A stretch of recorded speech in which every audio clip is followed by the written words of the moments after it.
In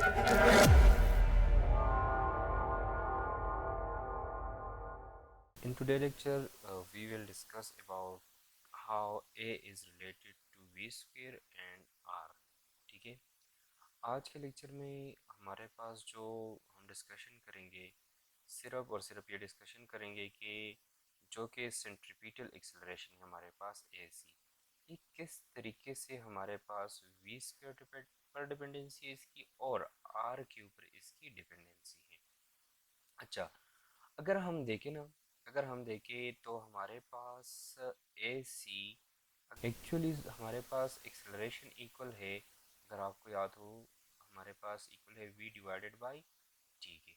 ठीक है, अब अगर मैं एक्सेलरेशन वेलोसिटी जो है उसको फॉर एग्जांपल मैं डबल करूँ, v मेरे पास इक्वल हो v prime for example equal हो टू वी के। ठीक है, तो मेरे पास एक्सेलरेशन कितना इंक्रीज होगा, a is equal to velocity हमारे पास डबल हुई टू वी हुई। अगर वेलोसिटी हमारे पास टू वी हो गई तो टाइम भी अकॉर्डिंगली शॉर्ट हो जाएगा ना। अगर वेलोसिटी में डबल करूँगा, स्पीड डबल करूँगा, तो सेम रेशो से हमारे पास टाइम भी शॉर्ट होगा।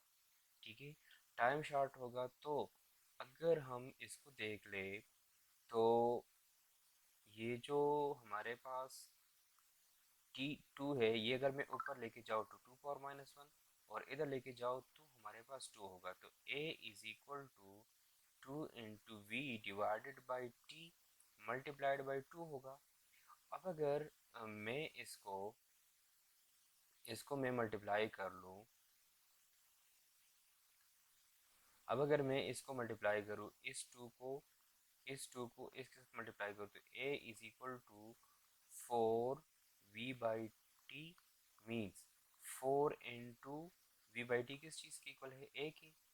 तो हमारे पास एक्सेलरेशन कितना इंक्रीज हुआ, फोर टाइम्स इंक्रीज हो गया। ठीक है, नेक्स्ट जो है, अब अगर मैं a को v को फॉर एग्जांपल v को मैंने इंक्रीज किया थ्री टाइम्स, थ्री वी कर दिया, तो हमारे पास एक्सेलरेशन जो होगा a is equal to three V divided by T. और टाइम कितना डिक्रीज होगा, जब मैं स्पीड इंक्रीज करूंगा टाइम अकॉर्डिंगली डिक्रीज होगा, टाइम इधर डिक्रीज हो जाएगा वही थ्री टाइम्स। ठीक है, अब अगर इस थ्री को मैं ऊपर लेके जाओ, इधर थ्री पावर माइनस वन और इधर हमारे पास थ्री आ जाएगा, तो a is equal to three into V by T multiplied by three. Three three जब मैं मल्टीप्लाई कर लूँ एक दूसरे के साथ तो हमारे पास एक्सेलरेशन बन जाएगा a is equal to three three sir nine, nine into V by T. Same accordingly हमारे पास इंक्रीज आएगा इसमें। अगर मैं अगर मैं टाइम को अगर मैं वेलोसिटी को फोर टाइम्स भी इंक्रीज कर लूँ तो इधर फोर आएगा, फोर टाइम्स टाइम डिक्रीज हो जाएगा, और ये फोर और ये फोर और इधर फोर जो मल्टीप्लाई हो जाए हमारे पास सिक्सटीन बनेगा। तो अगर हम देख ले, जब हमारे पास वेलोसिटी टू टाइम्स इंक्रीज होती है तो एक्सेलरेशन फोर टाइम्स इंक्रीज हो जाता है। अगर वेलोसिटी हमारे पास थ्री टाइम्स इंक्रीज होती है तो एक्सेलरेशन नाइन टाइम्स इंक्रीज होता है, और नाइन हमारे पास स्क्वायर है थ्री का और फोर स्क्वायर है टू का। अब अगर स्पीड को मैं फोर टाइम्स इंक्रीज करता हूँ तो मेरे पास एक्सेलरेशन जो है वो भी हमारे पास कितना, फोर का स्क्वायर के मुताबिक वो इंक्रीज होगा।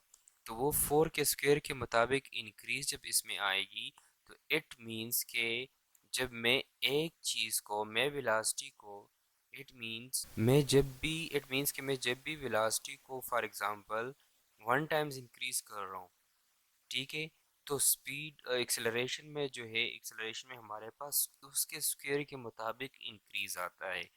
ठीक है, इधर मैंने इधर मैं फिर लिख सकता हूँ कि a is directly related to the square.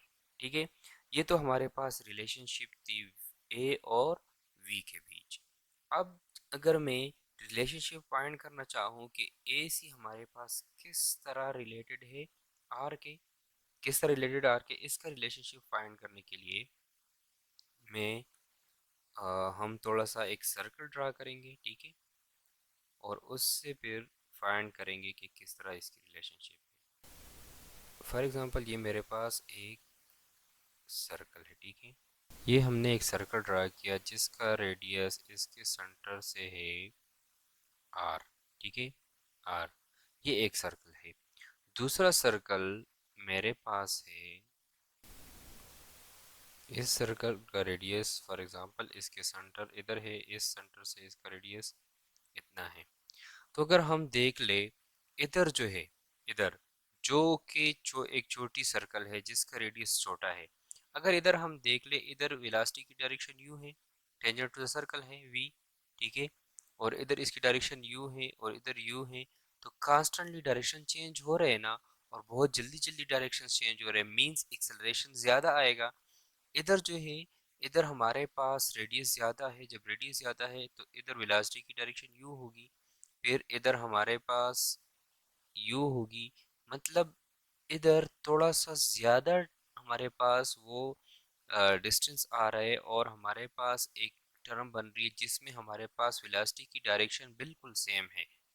तो इट मीन्स कि इधर एक्सेलरेशन में जो वेलोसिटी की डायरेक्शन है उसमें चेंज जल्दी नहीं आ रहा, चेंज स्लोली स्लोली प्रोड्यूस हो रहा है। जितना हमारे पास सर्कल बढ़ता जाएगा उसमें फ्लैटनेस ज़्यादा होगी, जितनी फ्लैटनेस ज़्यादा होगी उसके अकॉर्डिंग ही हमारे पास एक्सेलरेशन जो है, उसके अकॉर्डिंग ही हमारे पास सेंट्रीपिटल एक्सेलरेशन जो है वो डिक्रीज होगा। सो इट मीन्स कि जब हमारे पास रेडियस बढ़ेगा तो एक्सेलरेशन जो है, सेंट्रीपिटल एक्सेलरेशन डिक्रीज होगी। जब रेडियस डिक्रीज होगा तो सेंट्रीपिटल एक्सेलरेशन इंक्रीज होगा। इधर जो है हमारे पास रेडियस कम है, लेकिन सेंट्रीपिटल एक्सेलरेशन इधर ज्यादा होगा। क्यों ज्यादा होगा? क्योंकि जल्दी जल्दी बहुत क्विकली जो है वेलोसिटी की डायरेक्शन चेंज हो रही, और जब क्विकली वेलोसिटी की डायरेक्शन चेंज होगी तो डेफिनेटली हमारे पास सेंट्रीपिटल एक्सेलरेशन भी क्विकली प्रोड्यूस होगा। इधर भी सेम हमारे पास वेलोसिटी की जो डायरेक्शन है वो स्लोली चेंज हो रही है, उसमें फ्लैटनेस आ रही है सर्कल में। लाइक अगर मैं अभी एक और सर्कल बना के दूं ना, फॉर एग्जांपल ये उससे भी बड़ा सर्कल हो, ठीक है, उससे भी एक बड़ा सर्कल हो, वो मैं आपको दे दूं इस तरीके से। अ, इसका थोड़ा सा साइज छोटा कर लो। इसका मैंने, देखिए, रेडियस और भी इंक्रीज किया। जितना मैं रेडियस इंक्रीज करता हूँ फ्लैटनेस उतने ही ज्यादा प्रोड्यूस होती है।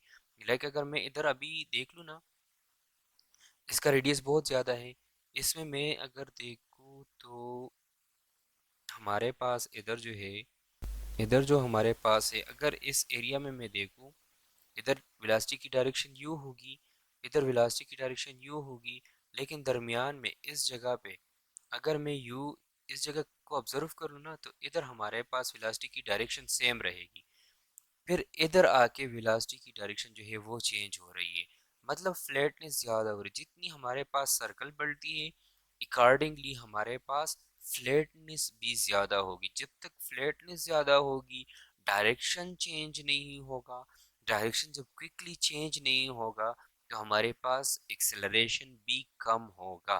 डेट्स वाई हम फिर लिखते हैं कि A C is equal to V square divided by R. ठीक है, clear?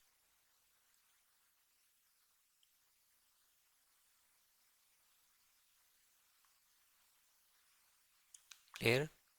Okay, thank you so much and wait for the next lecture. Allah Hafiz.